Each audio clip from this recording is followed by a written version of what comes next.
Bismillahirrahmanirrahim. Qala al-muallif rahimahullahu ta'ala wa nafa'ana bihi wa bi'ulumihi fid dharain amin. Faslun fi adabil istiqadhi minan naum. Pada pertemuan kali ini kita akan belajar tentang adab-adab bangun tidur. Jadi bangun tidur itu bukan langsung ngorbeng gila, jadi ada adabnya.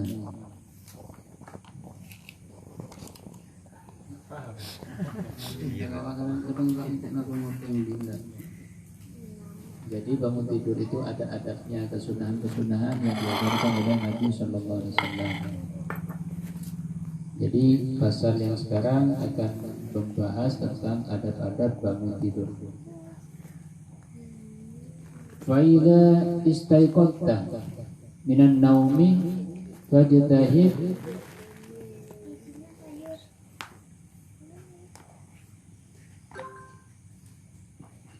Fa'idha istaiqadta minan naumi fajtahid antastaiqidha qabla tulu'il fajri wal yakun awwala ma yajri ala qalbika wa lisanika وليكن أول ما يجري على قلبك ولسانك ذكر الله تعالى وقل عند ذلك الحمد لله الذي أحيانا بعدما أماتنا وإليه النشور. الإمام الغزالي الإمام Abu Hamid Muhammad bin Muhammad Al-Ghazali, yang bisa kita akrab dengan sapaan Imam Al-Ghazali. Beliau mengatakan, apabila engkau bangun dari tidur dan engkau menginginkan mendapatkan keutamaan yang besar, keutamaan yang agung. Jadi dapat bangun dari tidur itu bisa mendapatkan pahala besar kalau kita menjalankan adab, menjalankan kesunahan-kesunahan. Apa kata Imam Al-Ghazali? Apabila kita bangun dari tidur menginginkan mendapatkan pahala yang besar, keutamaan yang agung, maka fajtahid antastaiqidha qabla tulu'il fajri. Maka berusahalah, bersungguh-sungguhlah engkau berusaha untuk bangun sebelum subuh. Sebelum subuh. Ini kayaknya saya gini menjerar dalam ini. Jadi bangun sebelum subuh. Tujuannya apa kok bangun sebelum subuh? Litusalliya awwalal waqti lianna tawlisa awla min at-tanwir.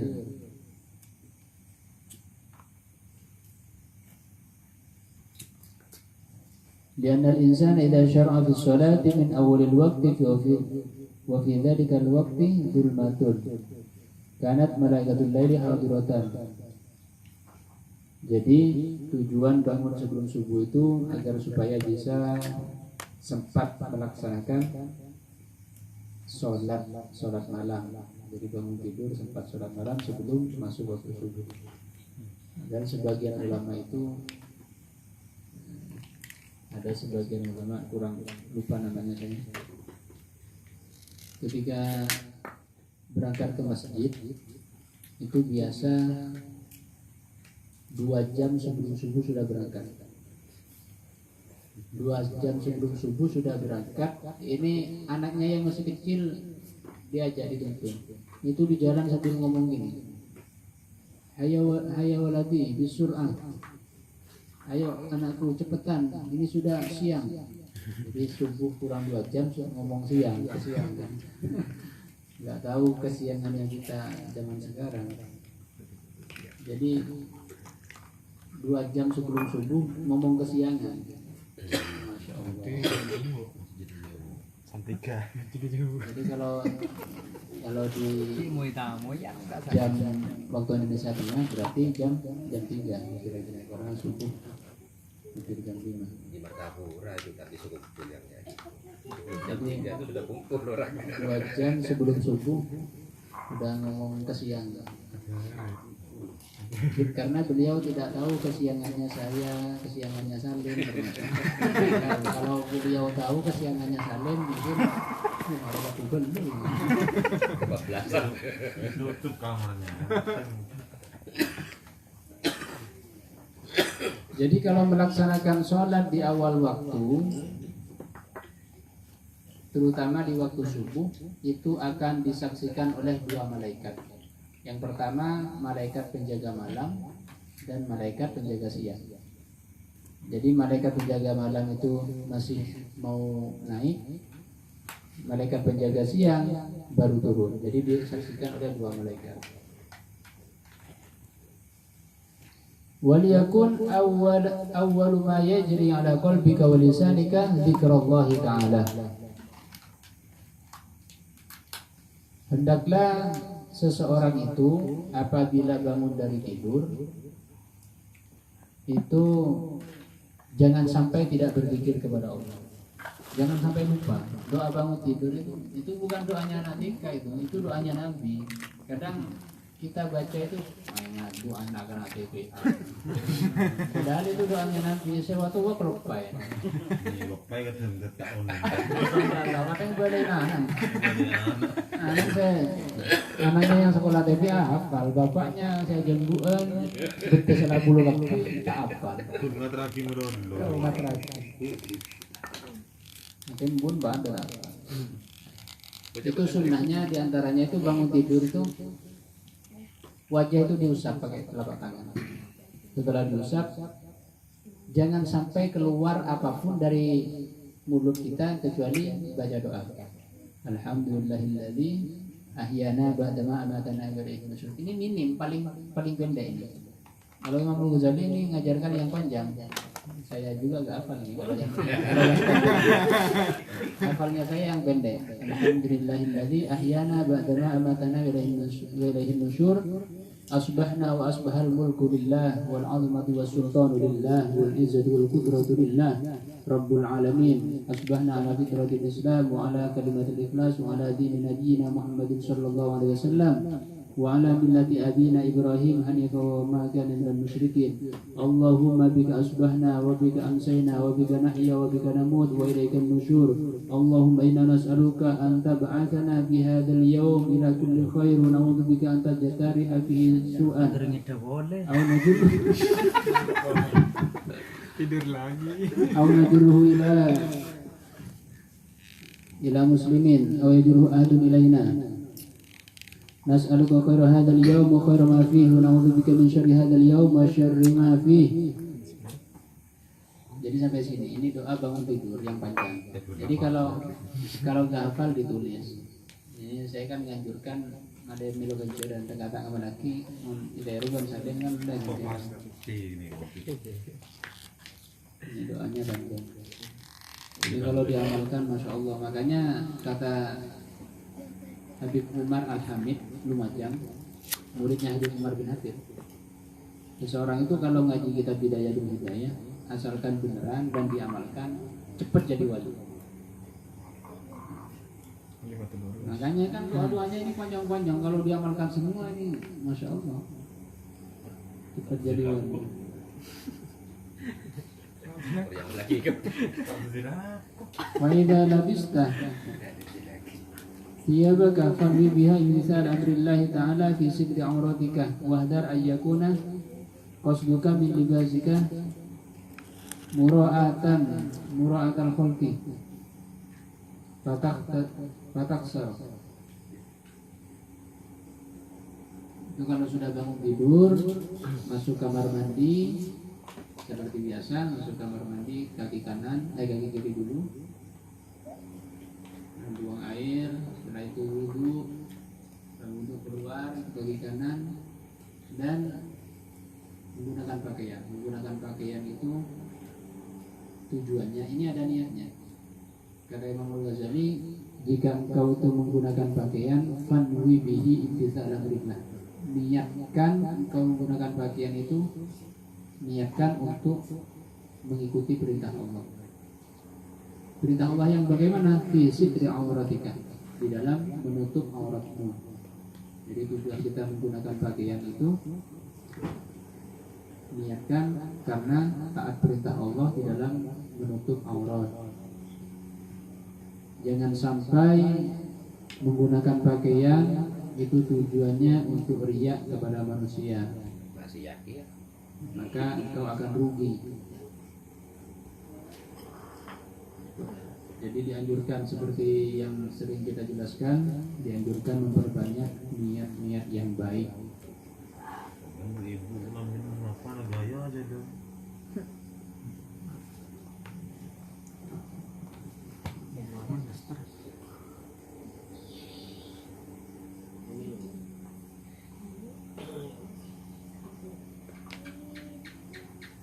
Juga dianjurkan di samping menutup aurat, menggunakan pakaian itu untuk menjaga muru'ah, wibawa, menjaga wibawa. Jadi dengan membuka aurat itu bisa mengurangi wibawa, menjatuhkan wibawa.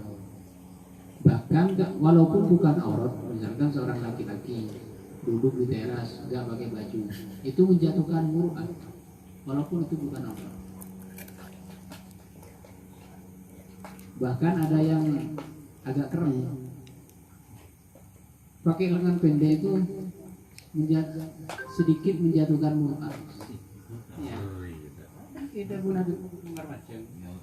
Jadi makanya orang itu kan sebagian kalau pakai lengan pendek, kalau disuruh jadi imam nggak mau, merasa kurang sopan.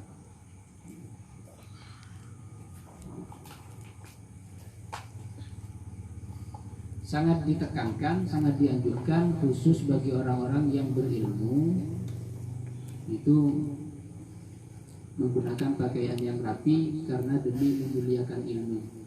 Jangan sampai orang yang berilmu itu menggunakan pakaian asal-asalan, apalagi gak pakai baju di hadapan orang banyak, walaupun sesama jenis, karena itu bisa menjatuhkan wibawa dirinya dan wibawa ilmunya. Bahkan pernah diceritakan suatu ketika di pasar, di sebuah pasar, ada orang itu bertengkar ribut di tengah-tengah pasar itu. Terus ada seorang laki-laki, ini orang alim, orang laki-laki yang lewat ini orang alim, datang untuk melerai, agar tidak, tujuannya untuk mendamaikan agar tidak bertengkar, tidak digubris. Kemudian beliau pergi sejenak menggunakan pakaian yang rapi, menggunakan imamah, dan datang lagi melerai, langsung direspon. Awalnya tidak digubris, berhubung pakai pakaian rapi, pakai gamis, pakai jubah, pakai imamah, nah kan kelihatan kalau orang ini langsung direspon. Asalnya sebelumnya pakaiannya asal-asalan. Jadi kata Syekh Nawawi di syarahnya itu dijelaskan, lebih-lebih orang yang berilmu termasuk santri ini sangat dianjurkan untuk menjaga wibawanya dan menjaga wibawa ilmunya. Apalagi orang berilmu pakai celana pendek, alhamdulillah, itu bukan hanya menjatuhkan karena aurat kan, pakai celana pendek kan buka aurat.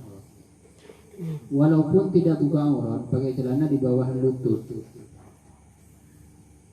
celananya nutup pusar, di atas pusar dadanya dibuka.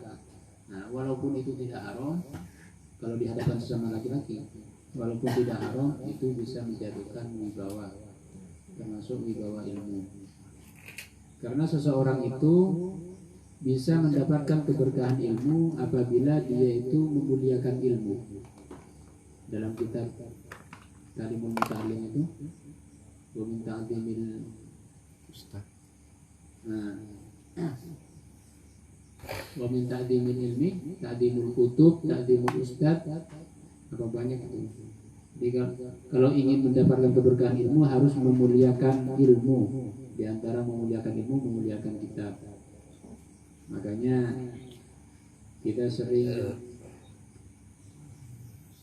memberikan masukan, kadang di suatu perkumpulan, kadang naruh surat Yasin di bawah lantai. Itu tidak memuliakan. Itu bisa menyebabkan tidak mendapatkan keberkahan ilmu. Alhamdulillah.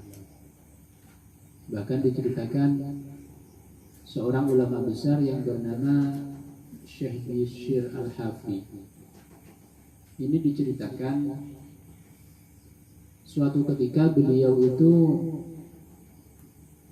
ketika berjalan di tengah lorong itu melihat secari kertas. Secari kertas itu ada tulisan lafal Allah, kertasnya kotor. Kertasnya kotor. Kemudian sama Imam Bishir Al-Hafi ini kertas yang kotor yang ada tulisan lafal Allah itu diambil, dibersihkan, dikasih minyak wangi dan ditempatkan, ditaruh di tempat yang terhormat. Setelah beberapa lama beliau itu wafat, salah seorang soleh itu bermimpi beliau, ditanya di dalam mimpinya. Ketika yang bermimpi ini tahu kalau yang Imam Bishir Al-Hafi ini sudah meninggal.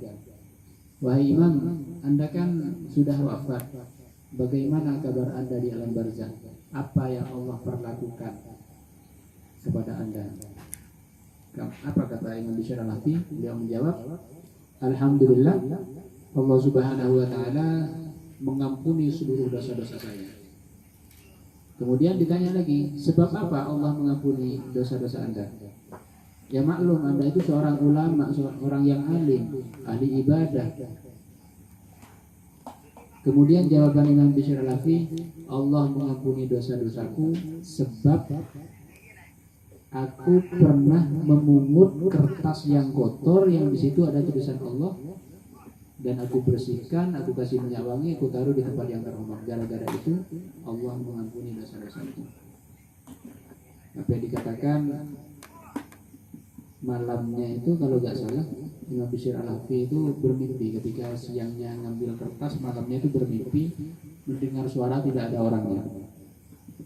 Kata suara itu mengatakan, ya Bishir kama tayyib tasmi, tayyib itu ismaka di dunia wal akhirah. Kata suara itu mengatakan, wahai Bishir Al-Hafi, sebagaimana engkau telah mewangikan namaku di dunia, maka aku akan mewangikan namamu di dunia dan di akhirat. Sehingga beliau itu diangkat jadi waliullah, diangkat derajatnya oleh Allah menjadi waliullah, gara-gara memuliakan kertas yang ada kepada Allah. Apalagi sampai kitab, apalagi sampai Quran. Jadi paling tidak ditaruh di ada tempatnya penuh.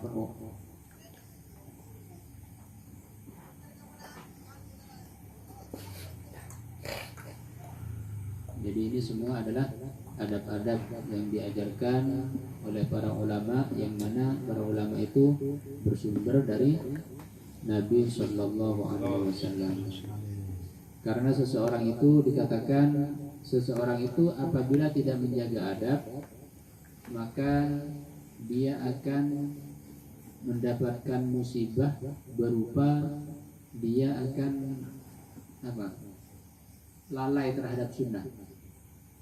Jadi kalau sudah adabnya dia lalai, tidak jaga adabnya, dia akan mendapatkan musibah lalai dengan perkara sunnah. Seseorang yang sudah lalai dengan perkara sunnah, dia akan merembet, akan lalai kepada yang wajib. Orang yang lalai kepada yang wajib, na'udzubillah, itu bisa menyebabkan su'ul khatimah. Mudah-mudahan kita semua ditakdirkan oleh Allah menjadi orang yang husnul khatimah, yang istiqomah sampai akhir hayat kita. Amin ya rabbal alamin. Mungkin itu saja yang bisa kita sampaikan. Mudah-mudahan jadi ilmu yang manfaat dan barokah. Hadanallahu wa iyyakum ila siratal mustaqim. Wassalamualaikum warahmatullahi wabarakatuh. Waalaikumsalam. Bismillahirrahmanirrahim. Alhamdulillahirabbil alamin. Allahumma shalli ala sayyidina Muhammadin rabbana wa'ana bima 'allamtana rabbi 'allimna alladhi yanfa'una rabbi faqihna faqihna sallallahu alaihi wasallam wa taqabbalallahu minkum minna kuntum taqabbal ya karim. Allahumma shalli ala Muhammad